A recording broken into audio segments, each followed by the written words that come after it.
All right, let's welcome our first guest then. Vikas Khemani joins in, CEO of Wholesale Capital Markets at Edelweiss Financial Services.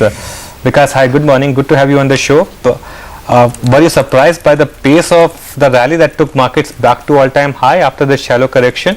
And what's your call on the market now?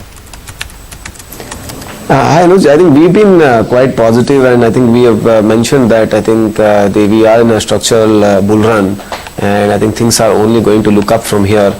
And I think any short-term corrections for whatever reasons, because short-term corrections might come in the markets for many reasons. It could be international reasons, it could be local situation, it could be just a sort of sheer leverage position. So any short-term corrections would be short-lived, and I think they should be used as an opportunity to buy. And I think so, hence we were not very surprised, and I think obviously this rally has been sort of helped by improving geopolitical situation, and I think oil prices coming down. So I think both these factors have contributed, and I think it is a good situation. So if the oil price continues to remain where it is, I think the India story only can get better. It helps in terms of, I think, containing inflation, it helps in containing current account deficit, it helps in many ways. And I think if oil prices are one of the biggest, if you ask me, uncontrollable as far as the Indian economy is concerned, and if that remains under check, I think most of the things will start moving as sort of is being planned. So I think that is a one big factor which has turned positive, and we remain very positive on the market from here on. Obviously market will not go one way, there would be corrections, there would be sideways, and I think probably markets might remain sideways for some time given the fact there is no sort of immediate trigger, or I think triggers will pan out in a slow and steady manner. So in my opinion, structurally direction is very positive. There might be corrections, consolidation along the way. So Vikas, from FII point of view, do you see the incremental money would still keep trickling in? Because for last 4 or 5 sessions, we've seen quite a bit of buying. Also, there's been quite a bit of buying in futures and options market. Yesterday, for example, there was a large buy number in the index options as well. No, I think I have said in the past, and based on my interaction with the foreign institutional investors, I think India will continue to see foreign flows. India is a market, is very attractive on all parameters, and I think future looks very bright. As I said that macroeconomic factors are falling into place. From it holds lots of promise. I think India can deliver easily 18 to 20% kind of growth in corporate earnings. India can deliver significant 18 to 20% and maybe more equity returns, and which is not available in many more markets. So I think within emerging market basket, India is the best place to bet on. Within developed markets also, I think India is attracting a lot of attention. So I think more and more global funds who never invested into India are looking towards India incrementally, but they take time to kind of make some commitment. So in my opinion, I see no reason why more and more money will not come towards India. We are in a sort of very sweet spot as far as the FI flows are concerned, and on the top of it, I think we are incrementally beginning to see domestic flows also coming in, and I think so both of them I think would probably keep the market downside limited as and when that those kind of corrections do take place. Okay, Vikas, in terms of a sector allocation then for our markets, what would your portfolio comprise of? Where would be the maximum weightage at this point? I think it doesn't change, frankly, from our earlier stance as well. I think so. As I said, that your economic growth is picking up. Your interest rates are expected to come down, and both are banking is the one sector which is linked to this factor in a big way. So I think banking, and I think followed by capital goods and industrials, we think these are the two big buckets which are completely linked to the Indian economic recovery. Would do very well if you take a 3 to 5 year view.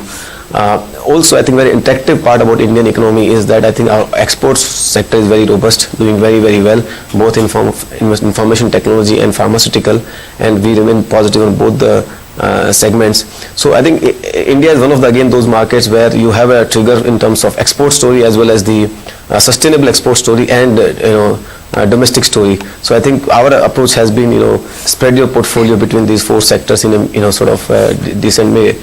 And also one more great part about Indian story is that as the growth picks up, as the markets do well, mid caps are sort of coming of age, and I think in a structural bull run, mid caps tend to outperform large caps. So we are also advising investors to have some part of portfolio into mid caps and I think that strategy sort of is what we've been going out with. Yeah, that's really been the theme of the last 2 or 3 days, because so what kind of mid caps are you bullish on? If you could give us some names, or if you could tell us the areas that you like.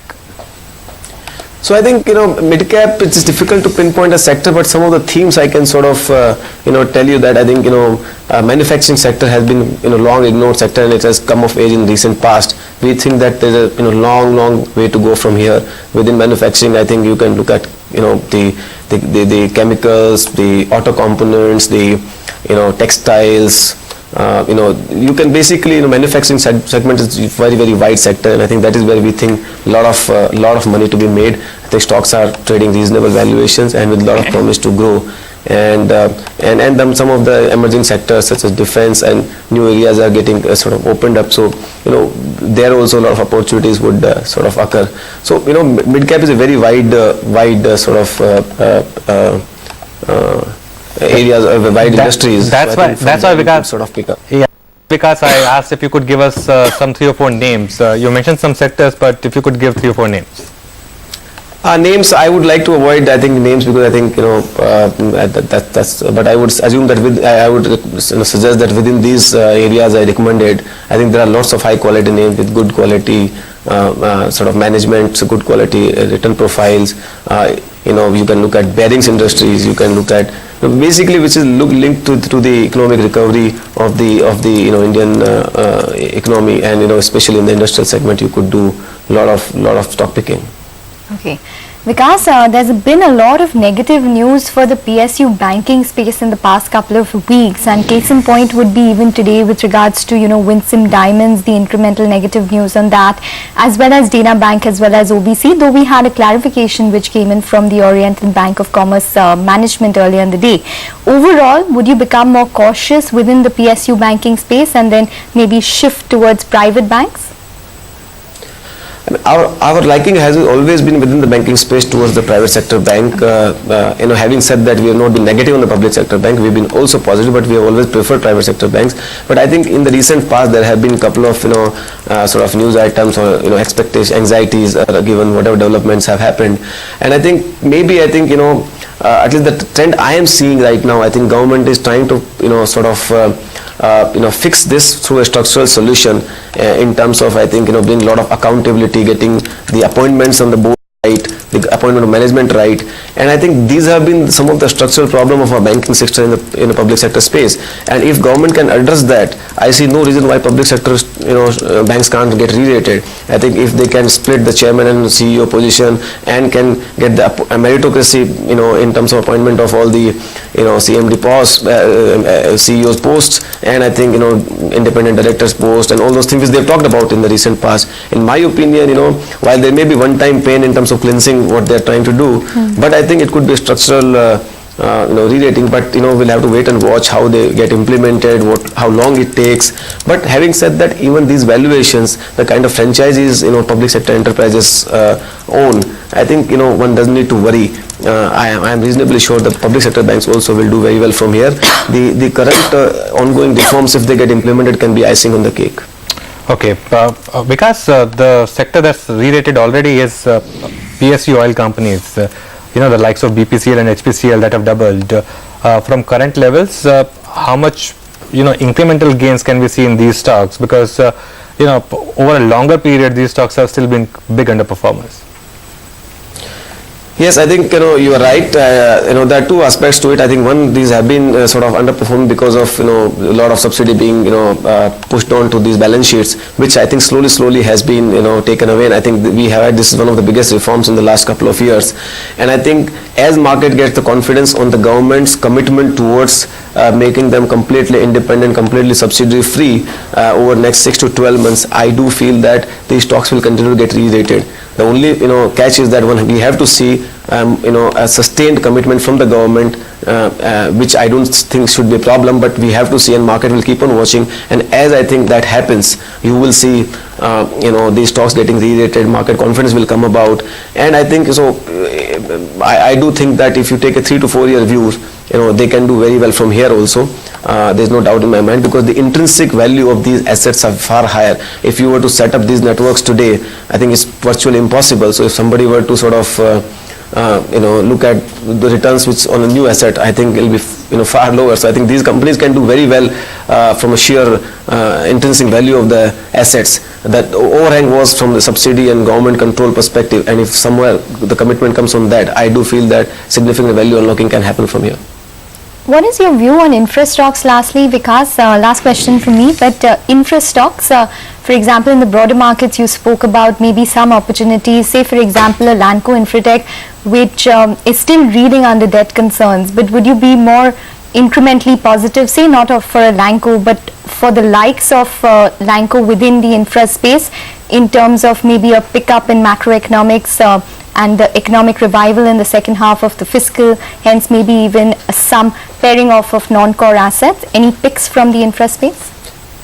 See, if you were to look at some of the asset owners in the infra space, likes of the names you mentioned, fact is that there is a lot of asset value there, but there is a lot of overhang in terms of clarity about some of the issues, whether it is coal availability or on some of the regulatory side. I mean, those overhangs will continue to remain. And secondly, how the managements will address the leverage which is right now tucked into these kind of companies. And I think those assets, those I think in my opinion will take time to pan out. I don't think there is any quick fix available in these kind of companies. So in my opinion, they will take time to sort of perform. They would perform, but I think how sort of solutions are found out on power issue, on coal issues, on some of the road assets which they are struggling with on the gas-fired power plants. So I think the performance of some of the names which are in that space, sort of conglomerate in the infra space, I think will depend on that. And I don't think them sort of doing in a hurry, big time in a hurry, but I think slowly is that they should well. But I think in my opinion, from a risk reward perspective, investors are right now preferring some of the other better names where the growths are easy to come by, and I think it's economic, which are quickly linked to the economic recovery and the complications are lower. Okay. All right, Vikas, any disclosures you'd like to make? No, I'm fine. I mean, all the sectors which I have mentioned, probably I might have exposure, or my organization might have an exposure, but I haven't commented on any stock. Okay, fair enough, Vikas. Thanks very much for joining in. But do remember that you can watch that entire conversation that we had with Vikas Khemani on moneycontrol.com/CNBC TV 18. Take a break now, but we will be joined by Dr. Michael Bushell.